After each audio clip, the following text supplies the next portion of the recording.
দ্বাদশ শ্রেণীর শিক্ষার্থীরা তোমরা সবাই কেমন আছো? আশা করি ভালো আছো। দেখো তোমাদের দ্বাদশ শ্রেণী অর্থাৎ উচ্চ মাধ্যমিকের থার্ড সেমিস্টার যারা পরীক্ষা দিতে চলছো, তোমাদের জন্য মডেল কোশ্চেন পেপার নিয়ে এসেছি। এটি কিন্তু সেট 2, ঠিক আছে? এর আগে কিন্তু সেট 1 দিয়েছি, তোমাদের বাংলা সেমিস্টার থার্ড। তো এই থার্ড সেমিস্টার রয়েছে দেখো সুপার এমসিকিউ। এই সুপার এমসিকিউর মধ্যে শেষ প্রস্তুতি, পরীক্ষার শেষ প্রস্তুতি চলছে। তোমাদের সামনে আমি নিয়ে এসেছি দেখো তোমাদের উচ্চ মাধ্যমিকের দেখো বাংলা সেম থার্ড রয়েছে। দেখো তোমাদের এমসিকিউ সেট 2, এর আগে কিন্তু আরেকটি সেট দিয়েছি। তো চলো দেখে নেওয়া যায়। তোমাদের 40 নম্বরে রয়েছে, পূর্ণ মান রয়েছে দেখো 40 নম্বরের। আর প্রথমে আমি বলে দিচ্ছি, এখানে রয়েছে দেখো সঠিক উত্তরটি নির্বাচন করো। আর এখানে প্রথমে রয়েছে পরপর তোমাদের যা আছে, তোমাদের যাবতীয় সিলেবাস এই মডেল কোশ্চেন পেপারে রয়েছে। আজকে যেটি দিতে চলছি এবং এর আগেও যেটি দিয়েছি, টোটাল সিলেবাসের উপরে মডেল কোশ্চেন পেপার। প্রথমেই দেখে নিচ্ছি দেখো গল্প আদরিণী, এখান থেকে দিয়েছি 8টি কোশ্চেন।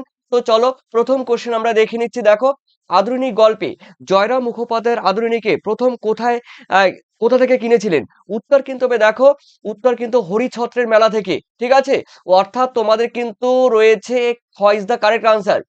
এরপরে রয়েছে দেখো তোমাদের সেকেন্ড কোয়েশ্চেন রয়েছে জয়রাম। দেখো জয়রাম মুখোপাধ্যায়ের গ্রামের নাম কি ছিল? উত্তর কিন্তু হবে দেখো রসুলপুর, অর্থাৎ রসুলপুর, অর্থাৎ তোমাদের ক ইজ দা কারেক্ট আনসার। এরপরে চলো তোমাদের রয়েছে পরের কোশ্চেন আমি দেখে নিচ্ছি। থার্ড নাম্বার কোয়েশ্চেন, আদরিনীর দেখো মাহুতের নাম কি ছিল? মাহুতের নাম ছিল কিন্তু দেখো, উত্তর কিন্তু হবে পিয়ারি, ঠিক আছে? অর্থাৎ তোমাদের কিন্তু খ ইজ দা কারেক্ট আনসার। এরপরে রয়েছে দেখো তোমাদের পরের কোয়েশ্চেন রয়েছে চারে চারে রয়েছে জয়রাম মুখোপাধ্যায় কাকে মামলায় পরাস্ত করে আদরিনীকে কিনেছিলেন? দেখো উত্তর কিন্তু হবে দেখো মুইমুড়ির জমিদারকে, ঠিক আছে? মইমুড়ির জমিদারকে, অর্থাৎ খ ইজ দা কারেক্ট আনসার। এরপরে রয়েছে দেখো তোমাদের পরে কোশ্চেন রয়েছে পাঁচে পাঁচে কি রয়েছে দেখো শোনেপুরের। দেখো এই শোনেপুরের মেলার আদরিণীকে নিয়ে যাওয়ার সময় জয়রামের সঙ্গে কে গিয়েছিলেন? উত্তর কিন্তু হবে কেবল মাহুত পিয়ারি, ঠিক আছে? অর্থাৎ তোমাদের কিন্তু খ ইজ দা কারেক্ট আনসার। এরপরে রয়েছে তোমাদের ছয়ে রয়েছে কি দেখে দেখে নিচ্ছি আদরিনীর খোরাকি। দেখো এই আদরিনীর খোরাকি বা খাবারের পেছনে মাসে আনুমানিক কত টাকা খরচ হতো? উত্তর কিন্তু হবে দেখো 50 থেকে 60 টাকা, ঠিক আছে? অর্থাৎ খ ইজ দা কারেক্ট আনসার। এরপরে চলো তোমাদের রয়েছে সাথে গল্পের। দেখো গল্পের শেষে আদরিনীর মৃতদেহের পাশে জয়রামকে কিভাবে দেখা যায়? দেখো উত্তর কিন্তু হবে নিষ্পন মানে নিস্পন্দন ও অশ্রুসিক্ত চোখে কিন্তু বসে থাকতে দেখা যায় এই জয়রামকে, ঠিক আছে? এরপরে দেখো তোমাদের রয়েছে 1.8 এর রয়েছে দেখো আধুনিক গল্পে জয়রামের আর্থিক সর্বস্বান্ত হওয়ার মূল কারণ কি ছিল? উত্তর কিন্তু হবে দেখো, উত্তর বলে দিচ্ছি দেখো হাইকোর্টে দীর্ঘদিন ধরে চলা জমি সংক্রান্ত মামলায় পুরো নিঃস্ব হয়ে গেছে এই জয়রাম বাবু। ওকে, এরপরে রয়েছে দেখো তোমাদের পরে কোশ্চেন রয়েছে, এখানে রয়েছে দেখো সেকেন্ড রয়েছে সঠিক উত্তরটি নির্বাচন করো। এখান থেকে কবিতা রয়েছে দেখো সাতটি কবিতা থেকে কোশ্চেন দিয়েছি। প্রথম রয়েছে দেখো শ্রীজাত। এই শ্রীজাতের যে ধর্ম, সেই শ্রীজাত ধর্ম কবিতার মূল গ্রন্থ বা সংকলনের কোন সংকলনের অন্তর্গত? উত্তর কিন্তু হবে দেখো অন্ধকার লেখাগুচ্ছ, অর্থাৎ তোমাদের কিন্তু ক ইজ দা কারেক্ট আনসার। এরপর রয়েছে দেখো তোমাদের 2.2 এ অর্থাৎ ধর্ম কবিতায় কবি মানুষের চামড়া বা জাতের ঊর্ধ্বে উঠে কিসের অভিন্নতার কথা বলেছে? দেখো এখানে কিন্তু হবে উত্তর রক্তের লাল রঙের, ঠিক আছে? অর্থাৎ তোমাদের ক ইজ দা কারেক্ট আনসার। এরপরে চলো রয়েছে তোমাদের 2.3 দিগ্বিজয়ের দেখো রূপকথার কবিতায় দিগ্বিজয় শব্দটি কিসের প্রতীক হিসাবে ব্যবহার করেছেন? উত্তর কিন্তু হবে সাম্রাজ্যবাদী অহংকার এবং ধ্বংসলীলা, অর্থাৎ তোমাদের কিন্তু খ ইজ দা কারেক্ট আনসার। এরপরে রয়েছে তোমাদের 2.4 রয়েছে দেখো নবনীতা দেবসেনের দিগ্বিজয় রূপকথা রূপকথায় কবিতায় জয়ী রাজার অর্জনকে শেষ পর্যন্ত কি বলা হয়েছে? উত্তর কিন্তু হবে দেখো অসার এবং শূন্য গর্ভ, অর্থাৎ খ ইজ দা কারেক্ট আনসার। এরপরে এসে 2.5 দেখো জাতর। এই শ্রীজাতর ধর্ম কবিতায় কবি ধর্মের নামে চলায় হিংসাকে কিভাবে চিহ্নিত করেছেন? উত্তর কিন্তু হবে দেখো মানবতা বিরোধী অন্ধতা, ঠিক আছে? মানবতা বিরোধী অন্ধতা। এরপরে রয়েছে দেখো তোমাদের 2.6 এ দিগ্বিজয় রূপকথার কবিতায় মূল বার্তা কি ছিল? মূল বার্তা কি ছিল কিন্তু দেখো যুদ্ধের বিজয়ের চেয়ে শান্তির মূল্য অনেক বেশি, অর্থাৎ তোমাদের কিন্তু খ ইজ দা কারেক্ট আনসার। এরপরে চলো রয়েছে তোমাদের 2.7 শ্রীজাত এই বাংলা সাহিত্যের কোন সময়ের কবি হিসাবে বিশেষ খ্যাত? উত্তর কিন্তু হবে আধুনিক এবং সমকালীন যুগের কবি হিসাবে কিন্তু তিনি খ্যাত। এরপর রয়েছে দেখো তোমাদের তিনে রয়েছে কি দেখো, সঠিক উত্তরটি নির্বাচন করে এখান থেকে রয়েছে প্রবন্ধ রয়েছে বাংলা ভাষা। তো এই বাংলা ভাষা থেকে 5 নাম্বার থেকে 5টি কোশ্চেন দেখে নাও। প্রথম কোশ্চেন 3.1, বাংলা ভাষা প্রবন্ধে স্বামী বিবেকানন্দ কাদের লেখাকে জীবন্ত ভাষার আদর্শ বলেছেন? দেখো উত্তর কিন্তু হবে পেরিচাঁদ মিত্র। পেরিচাঁদ মিত্র মানে টেকচাঁদ ঠাকুর, এর উম, আলালি ভাষা, ঠিক আছে, মনে রাখবে আলালি ভাষা। খ ইজ দা কারেক্ট আনসার। এরপরে চলো রয়েছে তোমাদের 3.2 এ ফরাসি ফরাসি ভাষার উন্নতির কারণ হিসাবে বিবেকানন্দ প্রবন্ধটি কি উল্লেখ করেছেন? ঠিক আছে, প্রবন্ধটিতে কি উল্লেখ করেছে দেখো, প্যারিসের সাধারণ মানুষের মুখের ভাষাকে সাহিত্য স্থান দেওয়া, ঠিক আছে, সাহিত্যে স্থান দেওয়া, অর্থাৎ তোমাদের কিন্তু ক ইজ দা কারেক্ট আনসার। এরপরে রয়েছে দেখো তোমাদের তিনে রয়েছে কি দেখো, বিবেকানন্দের মতে যে ভাষা লোকমুখে ব্যবহৃত হয় না বা সর্বসাধারণ বোঝে না, সে ভাষা দেখো বলা হয়েছে মৃত বা আড়ষ্ট ভাষায় পরিণত হয়, অর্থাৎ খ ইজ দা কারেক্ট আনসার। খুবই ভাইটাল কোশ্চেনটি খুবই গুরুত্বপূর্ণ এই কোশ্চেনটি। এরপরে রয়েছে দেখো তোমাদের 3.4 এর বাংলা ভাষা প্রবন্ধে বিবেকানন্দ বাংলা গদ্যে কোনটির প্রাধান্য চেয়েছিলেন? উত্তর কিন্তু হবে দেখো, ভাব প্রকাশের সরলতা থাকবে, তেজ থাকবে ও স্বাভাবিকতা থাকবে, অর্থাৎ খ ইজ দা কারেক্ট আনসার। এরপরে রয়েছে তোমাদের দেখো পাঁচে রয়েছে কি রয়েছে, বিবেকানন্দের মতে মানুষের কাছে ভাব পৌঁছে দেওয়ার প্রধান মাধ্যম কি হওয়া উচিত? অবশ্যই মুখের চলতি ও কথ্য ভাষা, অর্থাৎ খ ইজ দা কারেক্ট আনসার। এরপরে রয়েছে দেখো তোমাদের রয়েছে অনুবাদ সাহিত্য, এখান থেকে থাকবে 5টি। তো দেখো এখানে রয়েছে প্রথমেই 4.1 এ রয়েছে পোর্ট্রাস গল্পে, এই পোর্ট্রাস গল্পে পোর্ট্রাসরা কোন দেবীর নামে নিজেদের পিঠে চাবুক মারে? দেখো উত্তর কিন্তু হবে কালুবাই বা মারিয়াই দেবী, ঠিক আছে, অর্থাৎ তোমাদের কিন্তু ক ইজ দা কারেক্ট আনসার। এরপরে 4.2 এ পোর্ট্রাস গল্পে চাবুকটিকে কি বলা হয়? উত্তর কিন্তু হবে দেখো মা বাপের চাবুক, ঠিক আছে, মা বাপের চাবুক, অর্থাৎ ক ইজ দা কারেক্ট আনসার। এরপরে আমি তোমাদের যাচ্ছি দেখো 4.3 দিকে, রয়েছে পোর্ট্রাস গল্পের মূল পটভূমি ভারতের কোন রাজ্যে? অবশ্যই মহারাষ্ট্র। এর আগে এই কোশ্চেনটি কিন্তু এর আগের দিনও কিন্তু দিয়েছিলাম। তোমরা যদি আগের ভিডিও না দেখে আসো, অবশ্যই আগের ভিডিও কিন্তু তোমরা প্লে লিস্ট থেকে দেখে আসতে পারো। এরপরে রয়েছে তোমাদের 4.4 এ দেখো, 4.4 এ রয়েছে পাবলা নেরুদার তার সঙ্গে কবি তার সঙ্গিনীর সাথে কোথায় হেঁটে চলার মানে হেঁটে চলার রূপক ব্যবহার করেছেন? দেখো উত্তর কিন্তু হবে পৃথিবীর সুখে দুঃখে ও সংগ্রামের পথে, অর্থাৎ ক ইজ দা কারেক্ট আনসার। দেখো তোমরা যারা থার্ড সেমিস্টার পরীক্ষা দেবে, থার্ড সেম, এই যে 21 তারিখে তোমাদের যে পরীক্ষা, তোমাদের সম্পূর্ণ এমসিকিউ থাকছে পিডিএফ। তো যারা যারা পিডিএফ নেওনি, অবশ্যই 7890404016 এই নাম্বারে তোমরা হোয়াটসঅ্যাপ করতে পারো, কারণ এই নাম্বারে হোয়াটসঅ্যাপ করলেই তোমরা পিডিএফ পেয়ে যাবে। তবে পিডিএফ নিতে গেলে তোমাদের 95 রুপিস কিন্তু তোমাদের পেমেন্ট করতে হবে।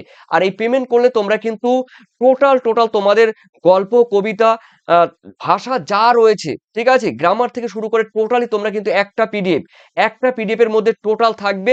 সেই সঙ্গে তোমাদের কিন্তু মডেল কোয়েশ্চেন প্র্যাকটিস সেট, এই কোশ্চেনও কিন্তু তোমরা উত্তর সহ কিন্তু তোমরা পেয়ে যাবে ফ্রিতে, এটা কিন্তু ফ্রিতে পেয়ে যাবে। তবে তোমরা যারা মেইন পিডিএফ যারা পেমেন্ট করবে, ঠিক আছে, তারাই কিন্তু এই ফ্রি তোমরা পেয়ে যাবে। আর কোনো সমস্যা নেই, তোমরা বলবে, তোমরা পেমেন্ট করার সঙ্গে সঙ্গে আমি তোমাদের 1 থেকে 2 মিনিটের মধ্যে, হার্ডলি 5 মিনিটের মধ্যে আমি তোমাদের মোবাইলে হোয়াটসঅ্যাপে পাঠিয়ে দেবো। তোমরা এই হোয়াটসঅ্যাপে যোগাযোগ করবে। আর অবশ্যই ওখান থেকে ডাউনলোড করে সরাসরি তোমরা কিন্তু দোকানে গিয়ে জেরক্স করে নিতে পারবে, কোনো প্রবলেম নেই। আর কেউ যদি জেরক্স না করতে পারো, মোবাইল থেকে ডাউনলোড করেও পড়তে পারবে। আর যারা নেবে, অবশ্যই তোমরা কিন্তু দেখো, অবশ্যই তোমরা হোয়াটসঅ্যাপ তো বললাম নাম্বার, আর 9062386679 এই নাম্বারে তোমরা পেমেন্ট করবে। এই নাম্বারে পেমেন্ট করে আমাকে হোয়াটসঅ্যাপে জানিয়ে দেবে, সঙ্গে সঙ্গে আমি তোমাদের পিডিএফ পাঠিয়ে দেবো, কোনো প্রবলেম নেই। এরপরে রয়েছে দেখো তোমাদের 4.5 রয়েছে পাবলো। এই পাবলো নেরুদা দেখো কোন দেশের কবি ছিলেন? দেখো দক্ষিণ আমেরিকার চিলির কবি ছিলেন, ঠিক আছে, অর্থাৎ খ ইজ দা কারেক্ট আনসার। এরপরে রয়েছে তোমাদের ভাষা অংশ। দেখো ভাষা অংশ থেকে তোমাদের 10টি কোশ্চেন দিয়েছি। রয়েছে দেখো প্রথম 5.1 এ বাংলা ভাষার সংবৃত স্বরধ্বনি কোন দুটি? দেখো এখানে রয়েছে স্বরধ্বনি কিন্তু দুটি, হর্ষই হর্ষ, অর্থাৎ রয়েছে তোমাদের খ ইজ দা কারেক্ট আনসার। এরপরে রয়েছে তোমাদের 5.2 এ রয়েছে দেখো কোন স্বরধ্বনি উচ্চারণের সময় মুখ গহ্বর সব থেকে বেশি উন্মুক্ত হয় এবং তাকে বিবৃতি স্বরধ্বনি বলে। উত্তর কিন্তু হবে আ। দেখো আ, তুমি উচ্চারণ করো, তুমি নিজে নিজে উচ্চারণ করো আ। সব থেকে যে মুখ গহ্বর, সেই মুখ গহ্বর কিন্তু সব থেকে বেশি উন্মুক্ত, ওপেন হয়ে যায় আ। ঠিক আছে, এরপরে ও, দেখো ও কিন্তু সংকুচিত হয়, ও কিন্তু সংকুচিত হচ্ছে, ও মুখটা খুব তোমার ছোট হচ্ছে, ঠিক আছে, মুখ গহ্বরটা খুব ছোট হচ্ছে। আর আ এরকম ঠিক আছে। এরপরে রয়েছে দেখো তোমাদের পরের কোশ্চেন রয়েছে, দেখো গিন্নি, এই গিন্নি আমরা জানি গৃহিণী, তারপরে আছে গিন্নি, তারপরে রয়েছে এইদিকে দেখো রোদ্দুর, এটি কিন্তু আলাদা, রোদ্দুর রয়েছে, রৌদ্র রয়েছে, রোদ্দুর রয়েছে।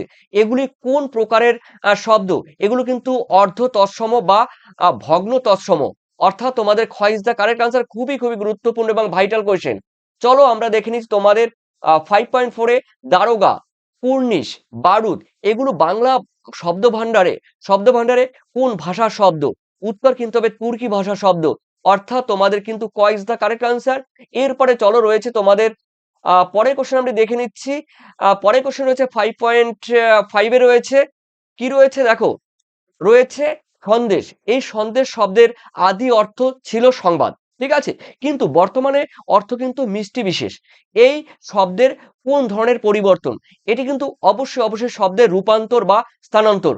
কোশ্চেনটি খুবই খুবই গুরুত্বপূর্ণ, 99% আসার মতো এই কোশ্চেনটি রয়েছে। এরপরে রয়েছে দেখো তোমাদের 5.6 এ মৃগ, মৃগ, এই দেখো মৃগ শব্দের আদি অর্থ ছিল যেমন যে কোনো পশু, ঠিক আছে, বর্তমানে কেবল হরিণ। এটি কিসের উদাহরণ? এটি কিন্তু উদাহরণ কিন্তু শব্দার্থের সংকোচন। বোঝা গেল? শব্দার্থের সংকোচন ঘটেছে এই মৃগ বা হরিণ, ঠিক আছে। এরপর রয়েছে দেখো তোমাদের এর অর্থ ছিল কিন্তু মৃগ। এই মৃগ কথার অর্থ কিন্তু যে কোনো পশুকে বোঝানো হতো, কিন্তু বর্তমানে কিন্তু একমাত্র হরিণকেই বোঝানো হয়। তাই এই শব্দ কিন্তু কি হয়েছে, সংকুচিত হয়েছে। এরপরে রয়েছে দেখো তোমাদের উচ্চারণের সময় ঠোঁট বা ওষ্ঠ, বলা হয়েছে, একটু বড় করে নিচ্ছি, উচ্চারণের সময় ঠোঁট বা ওষ্ঠ গোলাকৃতি হয় বলে ও, দেখো একটু আগে বললাম ও, উ, স্বরধ্বনি আহ স্বরধ্বনি দুটিকে কি বলা হয়? দেখো এখানে কুঞ্চিত বা গোলাকৃতি স্বরধ্বনি বলা হয়। তোমরা ও উচ্চারণ করো, উ উচ্চারণ করে দেখবে তোমাদের ঠোঁট বা মুখ কুঞ্চিত হয়ে যাবে এবং সার্কেল টাইপের হয়ে যাবে। ওকে, এরপরে রয়েছে দেখো তোমাদের 5.8 এ রয়েছে কি আদালত। এই আদালত, আইন, কাগজ, এই শব্দগুলি কোন বিদেশি ভাষা থেকে বাংলায় এসেছে? দেখো এটি কিন্তু উত্তর কিন্তু হবে আরবি। দেখো আরবি বিদেশি ভাষা থেকে এসছে, ঠিক আছে। তো এরপর রয়েছে দেখো তোমাদের 5.9 তৎ জন্য, তো তজ্জন্য। তো এখানে বলা হয়েছে এটি আম, ধ্বনি পরিবর্তনের কোন নিয়মের উদাহরণ? এটি কিন্তু পরাগত সমীভবন। অর্থাৎ তোমাদের কিন্তু ক ইজ দা কারেক্ট আনসার। এরপরে আমরা দেখে নিচ্ছি তোমাদের 5.10 এ কি বলেছে দেখো, তেল। এই তেল শব্দের আদি অর্থ ছিল তিলজাত বা স্নেহ পদার্থ। বর্তমানে যে কোনো স্নেহ পদার্থ, এটি বিশেষ করে দেখে নাও, এটি শব্দের কিসের উদাহরণ? এটি বলা যায় শব্দের প্রসার বা বিস্তার ঘটেছে। আগে তেল, তেল মানে বুঝতে আমরা তিল জাতীয় স্নেহ পদার্থকেই বুঝি, কিন্তু বর্তমানে মানে এটি কিন্তু দেখো যে কোনো স্নেহ পদার্থকেই বোঝায়, ঠিক আছে, তার মানে এটি কিন্তু প্রসার হয়েছে, শব্দের প্রসার হয়েছে, বিস্তার ঘটেছে। এরপরে চলো রয়েছে তোমাদের 6 কি বলেছে দেখো, বাঙালি শিল্প, সাহিত্য, সংস্কৃতি, ইতিহাস, এখান থেকে 5টি কোশ্চেন থাকবে। তো দেখে নিচ্ছি আমি, প্রথমেই রয়েছে তোমাদের 6.1 এ বাংলার স্বদেশী গানের ধারায় চারণ কবি, এই চারণ কবি নামে পরিচিত কে ছিলেন? উত্তর কিন্তু হবে মুকুন্দ দাস। অর্থাৎ তোমাদের খ ইজ দা কারেক্ট আনসার। এরপরে রয়েছে দেখো 6.2 বাউল গান। এই বাউল গান এর সর্বশ্রেষ্ঠ সাধক ও মর্মী কবি হিসাবে কে সর্বজন বিদিত, দা সর্বজন বিদিত। তো এখানে কিন্তু উত্তর কিন্তু হবে লালন ফকির। আমরা জানি বিখ্যাত পূর্ববঙ্গের লালন ফকির। এরপরে রয়েছে দেখো তোমাদের 6.3, বলা হয়েছে ভারতের রাসায়নিক শিল্প ও গবেষণার জনক হিসাবে বেঙ্গল কেমিক্যালস এর প্রতিষ্ঠাতাকে আমরা জানি প্রফুল্ল চন্দ্র রায়, ঠিক আছে। কোশ্চেনটি খুবই গুরুত্বপূর্ণ এবং ভিভিআই। এরপরে রয়েছে দেখো তোমাদের রয়েছে কোয়ান্টাম। এই কোয়ান্টাম সংখ্যা বা কোয়ান্টাম সংখ্যা ও বোসন কণার নামকরণের সঙ্গে যুক্ত বিখ্যাত বাঙালি বিজ্ঞানীর নাম কি?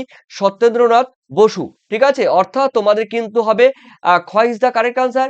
এরপরে রয়েছে তোমাদের 6 পয়েন্ট, দেখে নাও লাস্ট কোশ্চেন তথা আহ, এই মডেল কোশ্চেনের লাস্ট কোশ্চেন দেখো রয়েছে, ভারতের প্রথম ফুটবল খেলা প্রচলন ও প্রচারের জন্য কাকে ভারতীয় ফুটবলের জনক বলা হয়? উত্তর কিন্তু হবে দেখো নরেন্দ্র প্রসাদ সর্বাধিকারীকে। ঠিক আছে, অর্থাৎ তাকে কিন্তু বলা হয় ভারতের ফুটবলের কিন্তু জনক নগেন্দ্র প্রসাদ সর্বাধিকারী। ওকে, তো এগুলো ছিল তোমাদের, তোমরা যারা নেবে এইভাবেই তোমাদের কিন্তু পরীক্ষার আগ পর্যন্ত আমি তোমাদের মডেল কোশ্চেন সেট কিন্তু দুটি দেওয়া হয়েছে, অসংখ্য মডেল কোশ্চেন সেট এইভাবে তোমরা পেয়ে যাবে 40টি মডেল কোশ্চেন সেট। তো যারা এখনো পিডিএফ নেওনি, তো তোমরা মেইন পিডিএফ নিয়ে এখন থেকেই তোমরা পড়াশোনা চালিয়ে যাও। প্রত্যেকটি অধ্যায় বা প্রত্যেকটি গল্প কবিতা পর পর সাজিয়ে গুছিয়ে করা আছে এবং গুরুত্বপূর্ণ কোশ্চেন ওই পিডিএফ এর মধ্যে পেয়ে যাবে। সেই সঙ্গে তোমরা মডেল কোশ্চেন প্র্যাকটিস সেটটি তোমরা ইজিলি তোমরা পেয়ে যাবে। তো অবশ্যই তোমরা যারা এখনো নেওনি, অবশ্যই এখনো পরীক্ষার বেশ কয়েকদিন বাকি আছে। তো এর মধ্যে আশা করি তোমরা কিন্তু ওই পিডিএফ তোমরা কমপ্লিট করতে পারবে। আর কমপ্লিট দেখো এটি কিন্তু সেট 1 কিন্তু আগে দিয়েছিলাম, আর যেটি রয়েছে এটি কিন্তু সেট 2। এই সেট 2 কিন্তু আজকে আমি তোমাদের সামনে উপস্থাপন করলাম। তো অবশ্যই তোমরা কিন্তু তোমাদের মূল্যবান যে কমেন্ট কিন্তু করবে, কারণ কমেন্টের উত্তর আমি অবশ্যই দেব। ঠিক আছে, তো ভালোভাবে পড়াশোনা করো, ভালো থেকো, সুস্থ থেকো, তোমাদের সবাইকে ধন্যবাদ আর পরীক্ষার জন্য অগ্রিম শুভেচ্ছা। Thank you. পরবর্তী ভিডিও দেখার জন্য অবশ্যই লাইক, সাবস্ক্রাইব, কমেন্ট করে দিও। Bye, tata.